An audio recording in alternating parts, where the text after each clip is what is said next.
virtudes de uma vida exemplar cristã.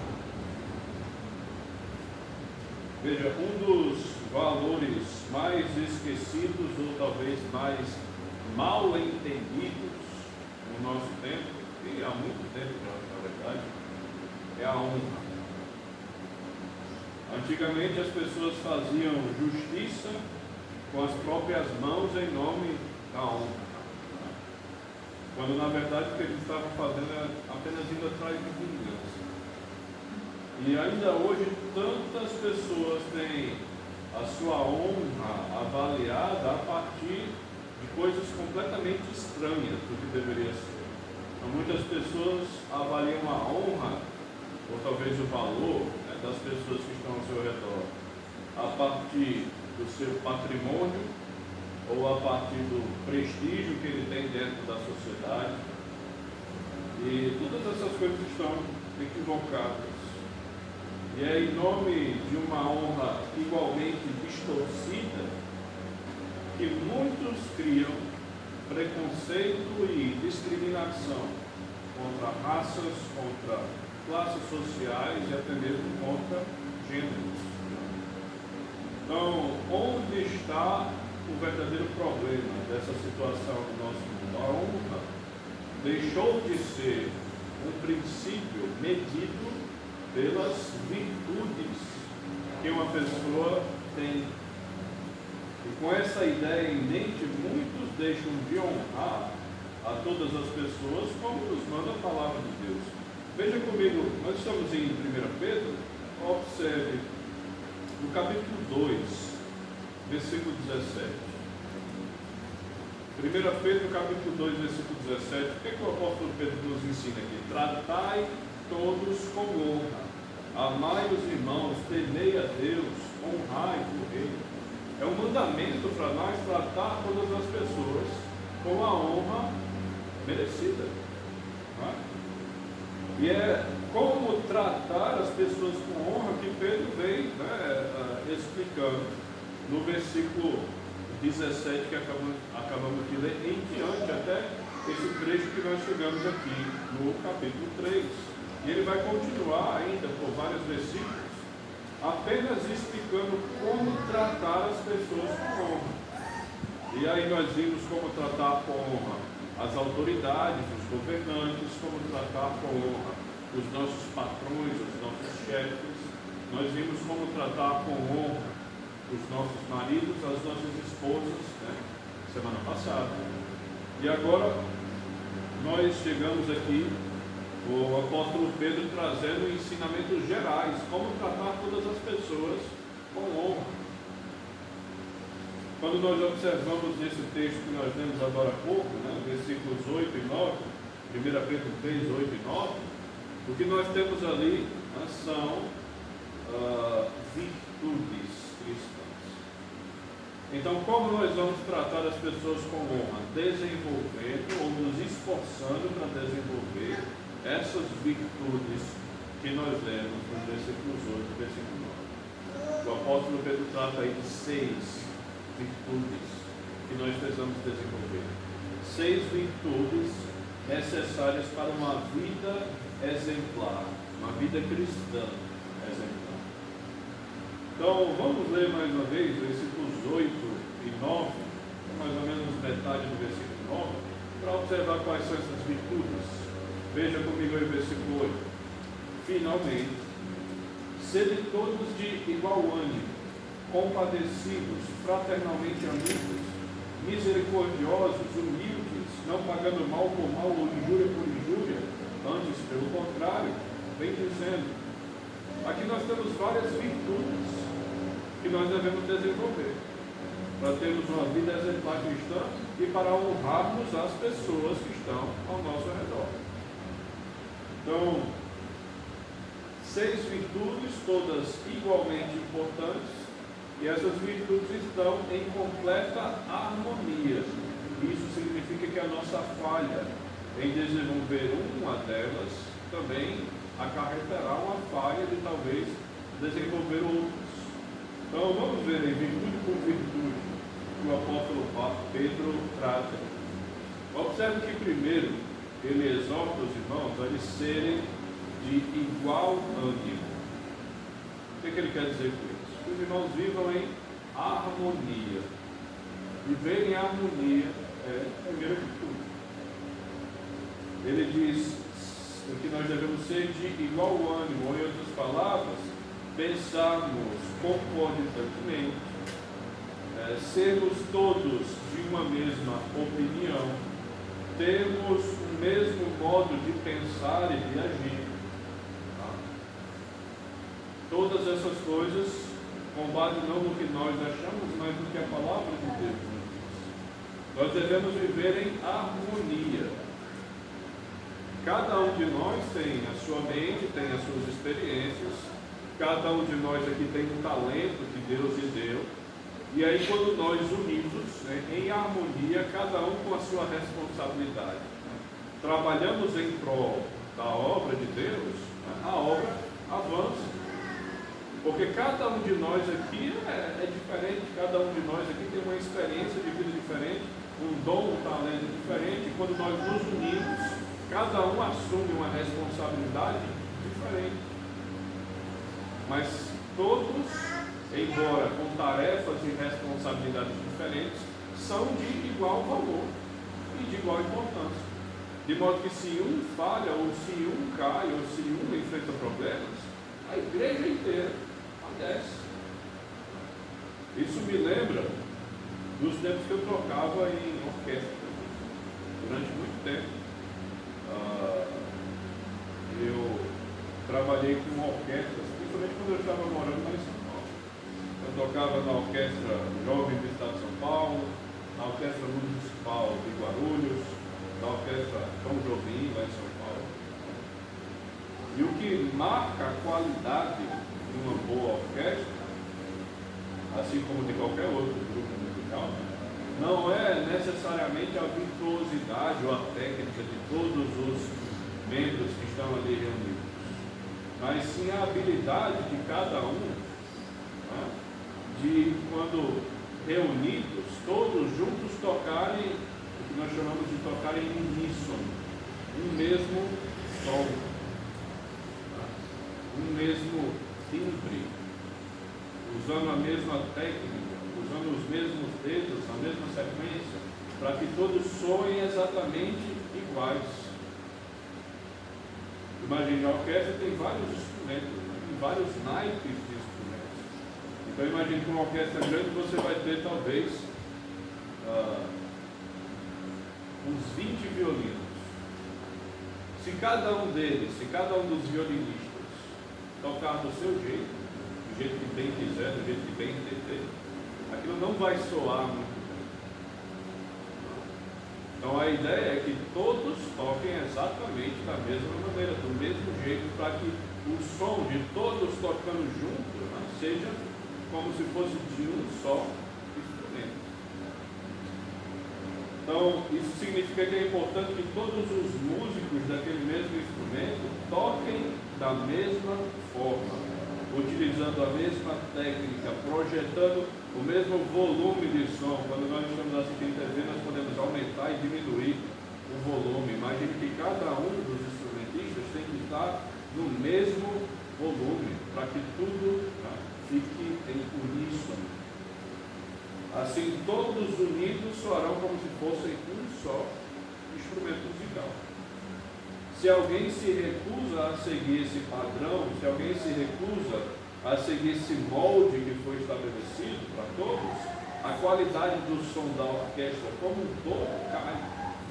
A qualidade do som da orquestra como um todo vai ficar feia, porque uma pessoa talvez deixou de seguir o modelo. Da mesma forma, irmão, se o único membro do corpo de Cristo decide seguir se recusa a seguir o padrão de Deus, a igreja toda sofre. Isso é trabalhar em harmonia dentro da igreja. Então, se cada um fizer o seu papel, cada um observar nas escrituras o modo que deve pensar, o modo que deve agir, aí sim nós vamos levar o trabalho de Deus para frente.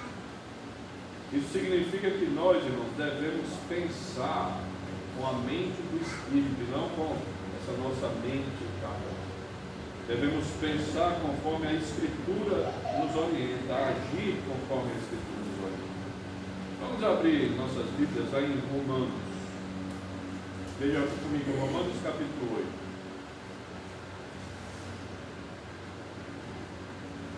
Romanos capítulo 8, versículos 5 e 6. Veja o que o apóstolo Paulo escreve aqui. Romanos 8, 5 e 6. Porque os que se inclinam para a carne, cogitam das coisas da carne, mas os que se inclinam para o Espírito, das coisas do Espírito. Porque o pendor da carne dá para a morte, mas o do Espírito para a vida e paz. Paulo deixa claro que nós podemos viver com a mente focada nas coisas carnais, nas coisas pecaminosas, nas coisas que o mundo gosta, ou nós podemos ter uma vida com a mente focada nas coisas espirituais, nas coisas que agradam a Deus, nas coisas que são segundo a vontade de Deus. Então, quando Deus estabelece para nós o padrão que devemos seguir, e nós, ao invés de pensarmos, focarmos nossa mente nas coisas de Deus, nas coisas espirituais, na vontade de Deus, focarmos nas coisas do mundo, nós vamos trazer desunião, desarmonia para dentro da igreja. Provavelmente vamos trazer pecado para a nossa vida e imundície para dentro da igreja. Então, é isso que acontece quando muitos, isso que geralmente acontece, quando os crentes deixam de seguir os padrões estabelecidos por Deus e decidem viver ao seu bel prazer. Dificuldades, problemas, desarmonia e imundícia para dentro da igreja. É isso que acontece. Agora, ainda em Romanos, veja no capítulo 15, nós vamos ver aqui que nós devemos seguir os preceitos de Deus e não os nossos. Veja, Romanos capítulo 15, versículos 5 e 6. Romanos 15, 5 e 6. E assim diz a palavra de Deus. Ora, o Deus da paciência e da consolação vos conceda o mesmo sentir de uns para com os outros, segundo Cristo Jesus, para que concordemente e a uma voz glorifiqueis ao Deus e Pai de nosso Senhor Jesus Cristo. O que é que Paulo está nos mostrando aqui? Que nós devemos buscar em Deus, buscar na graça de Deus, que nós possamos sentir a mesma coisa, ou seja, que Deus nos conceda o mesmo sentir de uns para com os outros. Isso é o que vem de Deus. Nós precisamos rogar isso a Deus, pedir isso a Deus em oração. Que Ele nos abençoe para que nós possamos sentir a mesma coisa uns pelos outros, o mesmo amor, a mesma amizade. Aí versículo 6. Para que concordemente a uma voz, ou seja, que todos nós aqui unidos, a uma voz, glorifiquemos o nome de Deus. Quem é que nos une a uma voz? É Deus também. Então é o que nós devemos buscar. Diante de momentos de dificuldade, diante de momentos de dificuldades na comunhão, por exemplo, é em Deus que nós vamos encontrar forças para colocar toda a mágoa, toda a ferida de lado e buscar a uma voz glorificar o nome de Deus. Essa harmonia, essa união é algo que nós devemos buscar todos os dias. E essas coisas, irmãos, é o que Pedro diz, e nós devemos viver, ou melhor, ser de igual ânimo. Pensar a mesma coisa, agir da mesma forma, sermos todos de uma só opinião, a opinião de glorificar o nome de Deus.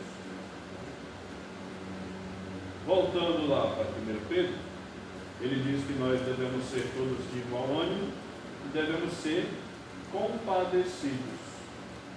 Segunda virtude, ser compadecido, ou seja, devemos desenvolver interesse pela vida uns dos outros. Desenvolver simpatia significa que nós vamos sofrer com o sofrimento do irmão e que nós vamos nos alegrar com a alegria do irmão. Que nós vamos realmente ter empatia e interesse pela vida uns dos outros. Isso quer dizer que nós devemos ter compaixão para com o próximo, principalmente com aqueles que são fracos, principalmente com aqueles que são necessitados, sabendo que nós a qualquer momento podemos cair e ser do mesmo jeito. Isso requer direcionamento da nossa mente, do nosso coração para Cristo. É olhando para Cristo, o exemplo de Cristo, que nós vamos direcionar as nossas vidas.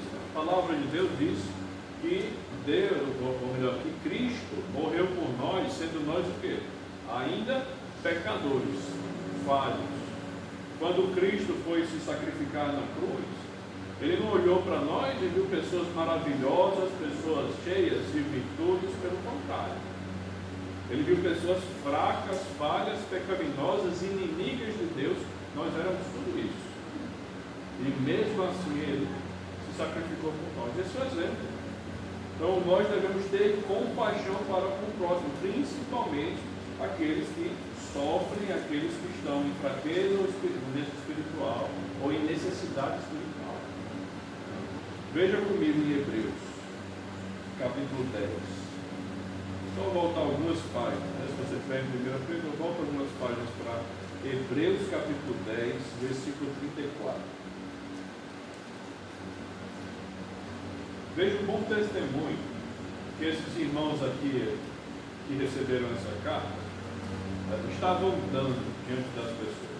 Hebreus 10, 34 diz assim: porque não somente vos compadecestes dos encarcerados, como também aceitastes com alegria o espólio dos vossos bens, tendo ciência de possuir de vós mesmos patrimônio superior e durável. O que é que o escritor está nos dizendo aqui nesse versículo? Primeiro, que os irmãos que receberam essa carta, eles tiveram compaixão de outras pessoas que estavam aonde? Encarcerados, na prisão. Provavelmente irmãos presos por conta da perseguição. Às vezes perseguição dos judeus, do próprio Império Romano. Os irmãos talvez negaram idolatrar o imperador, então foram presos, não sabendo ao certo. Mas eles foram compassivos com aqueles que estavam na prisão. Mas não somente isso. Veja o que diz o restante do versículo. Como também aceitastes com alegria o espólio dos vossos bens. O que ele quer dizer com isso? Que esses irmãos que receberam essa carta, em algum momento, tiveram seus bens tomados, provavelmente pelo império. Provavelmente por muita perseguição. Eles tiveram seus bens tomados como espólio. Foram confiscados. E eles aceitaram isso com alegria. Porque eles sabiam que tinham patrimônio muito superior, muito melhor do que aquele que foi tirado deles. E esse patrimônio está onde? Está nos céus. Então, ser compadecido é ser como esses irmãos. Pessoas que não se preocupam demasiadamente com os bens terrenos, que se preocupam em abençoar as pessoas que são necessitadas, pessoas que realmente buscam seguir a vontade de Cristo. Cristo nos mandou fazer boas obras nesse mundo. Então, diante de passagens como essa, o que é que nós devemos fazer? Nós devemos amar de verdade, como diz o apóstolo João. Veja comigo lá em 1 João. Avança aí algumas páginas para 1 João, capítulo 3, versículo 17. Vamos ler aí o 17 e o 18. 1 João 3, 17 e 18 diz: ora, aquele que possui recursos deste mundo, e vir a seu irmão padecer necessidade, e fechar-lhe o seu coração, como pode permanecer nele o amor de Deus? Filhinhos, não amemos de palavra, nem de língua, mas de fato e de verdade. Amar de fato e de verdade é amar com o coração caridoso, com o coração compadecido pelas necessidades, né, das pessoas que estão ao nosso redor, principalmente aqueles que fazem parte da nossa comunhão em Cristo. Devemos ser compadecidos. Veja uma citação de um pastor que já está na glória, né? James Montgomery Boyce, foi muito conhecido no início do século XX, lá nos Estados Unidos. E ele disse o seguinte: precisamos demonstrar o amor com ações práticas, mesmo quando isso custa muito. O amor vai custar para todos que o praticam, mas o que é comprado com ele será de grande valor, embora intangível, pois será a prova da presença da vida de Deus, tanto para o indivíduo cristão, quanto para o mundo que observa. Quando nós praticamos o amor, vivemos um amor de verdade, um amor compadecido, um amor na prática, nós estamos testemunhando que Deus está conosco, que nós estamos em comunhão com Deus. Estamos testemunhando também diante desse mundo, né, a graça, a misericórdia, o amor de Deus. Então, praticando o amor cristão, estaremos sendo compadecidos. Ser compassivo é viver segundo a vontade de Deus, viver segundo aquilo que Deus nos ordena. Então, essa é a segunda virtude que Pedro trata nesse versículo. Aí nós chegamos numa terceira. Lá em 1 Pedro, capítulo 3, versículo 8, ele diz: finalmente, sendo todos de igual ânimo, compadecidos e fraternalmente amigos. Ou seja, nós devemos tratar uns aos outros com honra e amor, como verdadeiros irmãos em um genuíno companheirismo. Isso denota, irmãos, uma amizade afetuosa, ou um amor de um irmão de sangue. Esse é o amor que nós devemos desenvolver. Esse é o companheirismo que nós devemos desenvolver dentro da nossa comunhão em Cristo, como se todos fôssemos irmãos de sangue. E na verdade nós somos unidos por algo que é muito mais poderoso do que o sangue de nossa família. Nós somos unidos pelo Espírito Santo que habita em nós.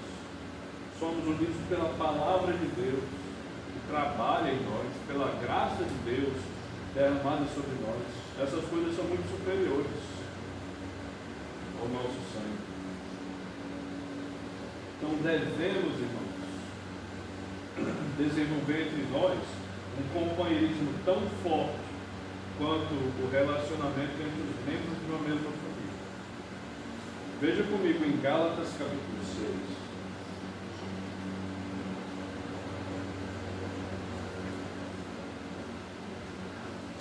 Gálatas capítulo 6, versículo 2. Veja o que o apóstolo Paulo instrui aqui aos irmãos. Gálatas 6, 2 diz: levai as cargas uns dos outros, e assim cumprireis a lei de Deus. Nossa responsabilidade como irmãos em Cristo é levar as cargas uns dos outros, auxiliar, ajudar uns aos outros, ajudá-los a se levantar quando caem, ajudá-los a continuar caminhando juntos em direção à vontade de Cristo, ajudar uns aos outros, levar as cargas uns dos outros. Voltando lá para 1 Pedro, nós vimos: ser de todos de igual ânimo, ser compadecidos, ser fraternalmente amigos. E agora Pedro nos instrui a desenvolvermos a virtude de sermos misericordiosos. Tratar os outros com bondade, com piedade, com caridade. Vejam comigo a instrução do Senhor Jesus em Lucas capítulo 6. Lucas capítulo 6, versículo 35. Veja o que o Senhor nos ensina aqui.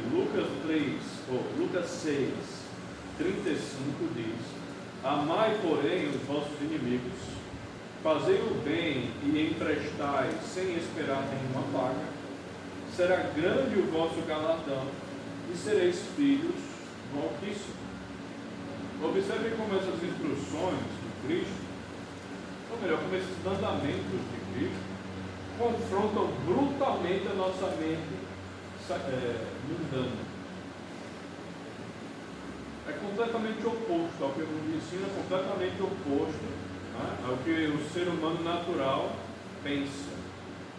Amar os inimigos, fazer o bem a todas as pessoas, emprestar dinheiro sem ter a expectativa de receber de volta.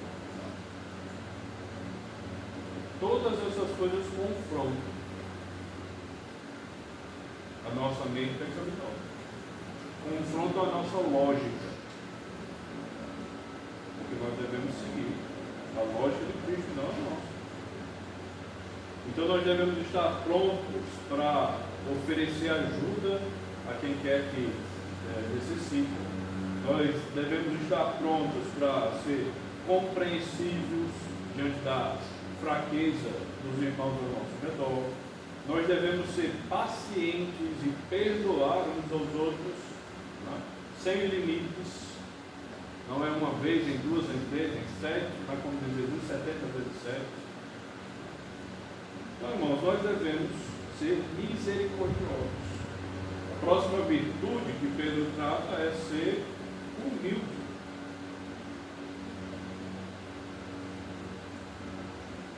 Então, sermos humildes, modestos, livres de qualquer vaidade. Vaidade deve ser algo que não deve existir na nossa vida. Nós devemos reconhecer nossas próprias limitações, nossas próprias fraquezas, e porque nós estamos completamente longe da perfeição. Muito longe, muito longe. E isso me lembra, irmãos, um testemunho de um pastor ali do século XIX, muito conhecido, chamado Charles Spurgeon. Muitos dos irmãos aqui já devem ter ouvido falar sobre ele. Spurgeon ficou conhecido como o príncipe dos pregadores. Desde o início do seu ministério, ele sempre foi reconhecido como alguém que tinha uma habilidade fenomenal de pregar a palavra de Deus. Então ele foi o pregador mais influente, o pastor mais influente dos seus tempos. Ele viveu ali entre 1830 e 1890, né? Então finalzinho ali do século XIX. Então ele era conhecido como um homem que trabalhava arduamente. E Deus abençoou grandemente seu ministério lá na Inglaterra. Ele morava na Inglaterra.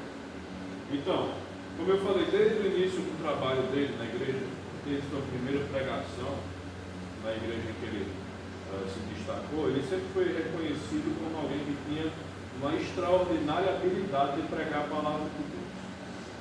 Agora, ele investia muito, mas muito tempo em leitura, em estudo. Ele tinha uma biblioteca que tinha mais de 13.000 exemplares, né? 13.000 unidades de livros, a biblioteca particular dele. Ele possuía uma habilidade muito interessante, ele tinha memória fotográfica. Então ele lia, né, e a mente dele memorizava muito facilmente as páginas, né, daquelas coisas que ele via. Então, isso ajudava muito ele a memorizar, né, tudo aquilo que ele tinha lido, tudo aquilo que ele tinha estudado. E ele mantinha, irmãos, uma agenda completamente lotada. de coisas para fazer. Ele não tinha um tempinho de sobra para um ócio ou para colocar uma atividade nova. Porque era o tempo inteiro ou estudando, ou orando, ou visitando irmãos, ou preparando sermões, e muito esforço. A esposa dele, em sua biografia, diz que ele passava o dia completamente agitado nas funções dele, chegava à noite, ele simplesmente desmaiava na cama de tanto cansaço. Muito esforço. E ele era um homem altamente capaz. Muito estudo, as habilidades, a memória fotográfica ajudava muito nele, para ele fazer tudo que fazia. Agora, mesmo sendo uma pessoa altamente capaz, extremamente dedicado, esforçado, ele sempre dizia que o bom resultado do trabalho dele, do ministério dele, das coisas da igreja, se dava única e exclusivamente pelas orações dos irmãos. Eram as orações dos irmãos que fazia com que a obra lá na igreja que ele trabalhava fosse para frente. Isso nos ensina humildade. Ele está dizendo, eu me esforço muito, eu estudo muito, eu tenho muita habilidade, eu sou um homem muito capaz, mas nada disso importa. O que importa é a graça de Deus mediada pelas orações dos irmãos. Humildade também.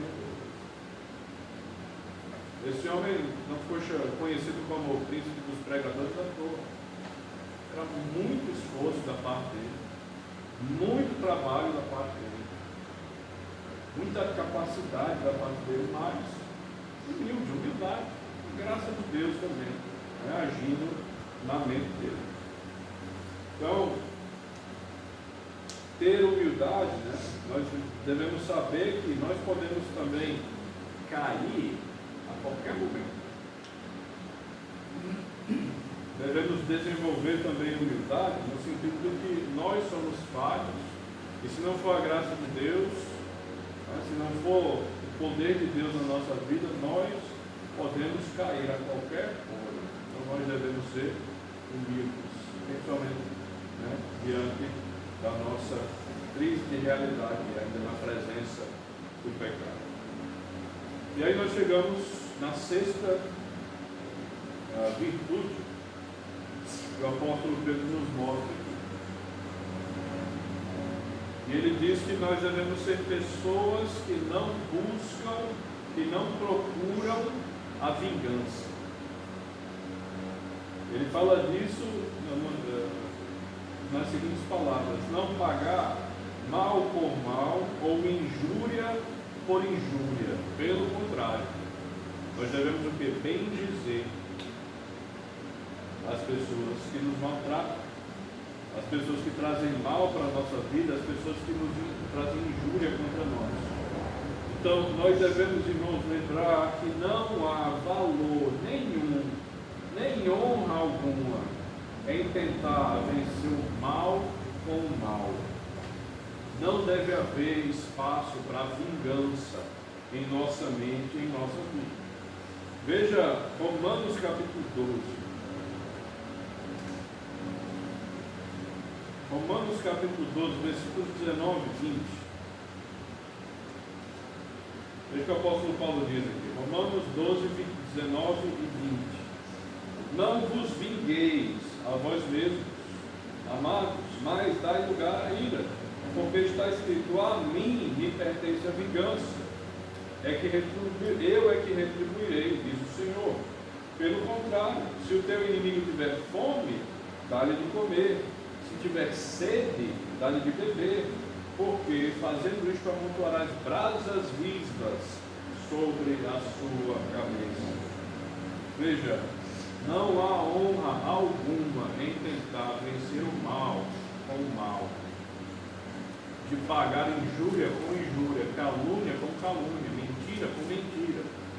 Pelo contrário, devemos bem dizer às pessoas, como Paulo diz aqui, abençoá-las. Deve ser um canal de bênção na vida das pessoas que trazem calúnias, mentiras e injúrias contra nós. nós devemos lembrar que a nossa resposta contra o mal sempre deve ser o bem. Veja aí na mesma passagem, Romanos 12, agora o versículo seguinte, versículo 21. Não te deixes vencer do mal, mas vence o mal com o quê? Com o bem. A nossa resposta contra o mal sempre deve ser o bem. Sempre deve ser a palavra de bênção. Sempre deve ser a palavra de conforto e encorajamento. E qual é o maior exemplo que nós temos disso? É Cristo. O exemplo de Cristo. O Senhor Jesus calou-se diante de toda blasfêmia, diante de toda falsa acusação que levantaram contra ele, falsas testemunhas. Ele se calou diante da humilhação que passou nos julgamentos que os homens fizeram contra ele. Ele se calou diante da tortura que sofreu. Ele passou por todas essas coisas sem falar nada. Ele não evitava, ele não falava, não se defendia, se assim podemos dizer. Tudo isso para quê? Para cumprir a vontade de Deus, o Pai. E com isso demonstrar o seu amor, o amor de Deus para conosco. É isso que a palavra de Deus nos diz lá em João 3,16. Porque Deus amou ao mundo de tal maneira que deu o seu Filho unigênito, para que todo aquele que nele crê não pereça, tenha a vida eterna. Deus amou o mundo. E a maior demonstração desse amor estava na cruz. Cristo sofrendo tudo que sofreu, e sofreu calado. Isaías diz que, porque ficou dizendo que ele sofreria como uma ovelha muda, não sairia voz de sua boca. Cristo fez exatamente isso. Diante dos judeus, no sinédrio, falsas testemunhas de Jesus calado. Perante Pilatos dizendo: estão dizendo que você falou que ia ser o rei e não tem mais essa história de César ser o verdadeiro rei. Qual é a sua defesa? Ele também calado. Não revidou a falsidade e as mentiras. Nós devemos ser da mesma forma. Nós devemos seguir os mesmos passos e abençoar aqueles que nos maltratam. Porque foi isso que Cristo fez. Cristo sofreu tudo que sofreu, para quê? Para que houvesse possibilidade de salvação. Até mesmo para aquelas pessoas que estavam gritando: crucifica-o, crucifica-o. Para salvação para pessoas como o apóstolo Paulo, que entrava nas igrejas e tirava de dentro das igrejas irmãos arrastados, para maltratá-los, para torturá-los, para entregá-los às autoridades de Deus. E mesmo assim, Deus o salvou. Cristo salvando, abençoando aqueles que maltratam e perseguem o seu povo. Então, diante disso, irmão, nós devemos nos esforçar para desenvolver virtudes que agradam a Deus. E o apóstolo Paulo mostra muito claramente como fazer isso, no texto que o pastor Marco trabalhou nesse livro. Veja comigo aí em Efésios capítulo 4. Nós vamos ler aqui versículos 22 e 23. Veja o que o apóstolo Paulo nos ensina aqui. Efésios 4, 22. No sentido de que, quanto ao trato passado, vos despojeis do velho homem, que se corrompe segundo as concupiscências do engano, e vos renoveis no espírito do vosso entendimento, e vos revistais do novo homem, criado segundo Deus, em justiça e retidão, procedentes da verdade.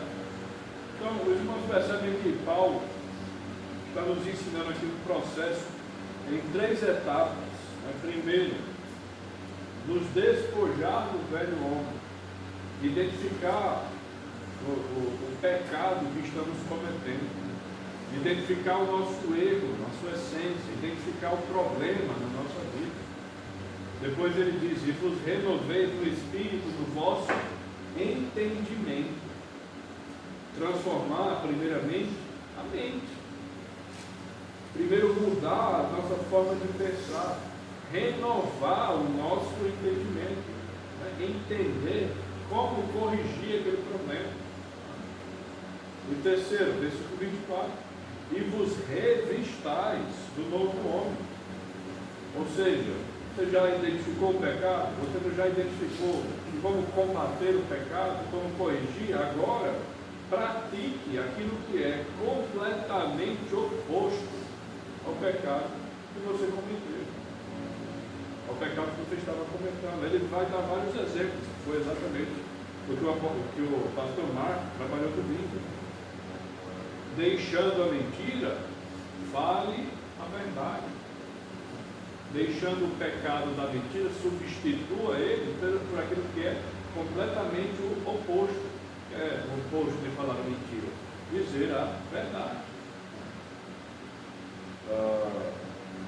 Versículo 28: aquele que furtava, não furte mais, antes trabalhe e fazendo com as próprias mãos o que é bom, para que tenha com que acudir o necessitado. Então, qual é o completo oposto de você roubar as pessoas? É você dar aquelas que necessitam. Então, isso que nós devemos fazer.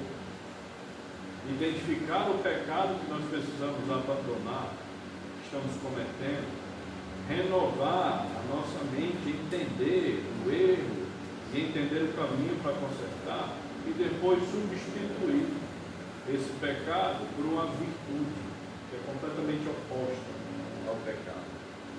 E essas virtudes que temos trabalhado, o sermos de igual ânimo, o sermos compadecidos, fraternalmente amigos, misericordiosos, humildes, não buscarmos vingança, todas essas coisas devem vir para nossas vidas, substituindo esses pecados que a nossa natureza pecaminosa nos leva a desenvolver.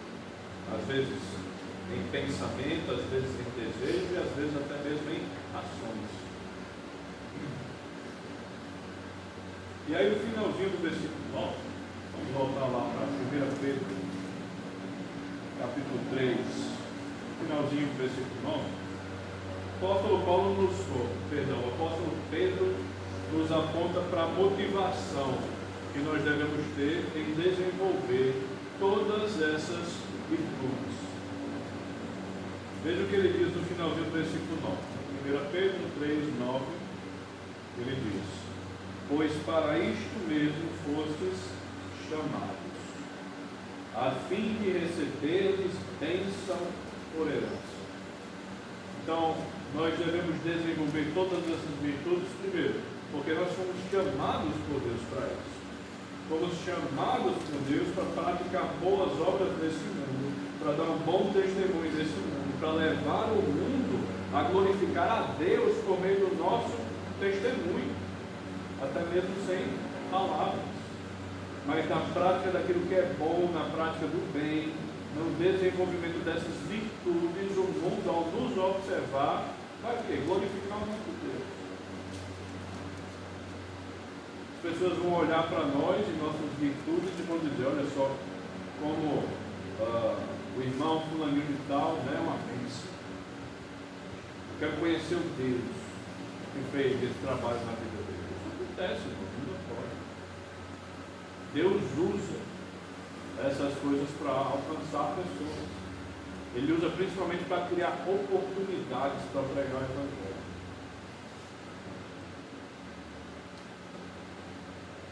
Segundo, primeiro, porque fomos chamados para isso. Segundo, a fim de recebermos bênçãos por herança. Pedro mais uma vez aqui aponta para o panorama escatológico, para aquilo que ainda há de chegar, ainda há de alcançar.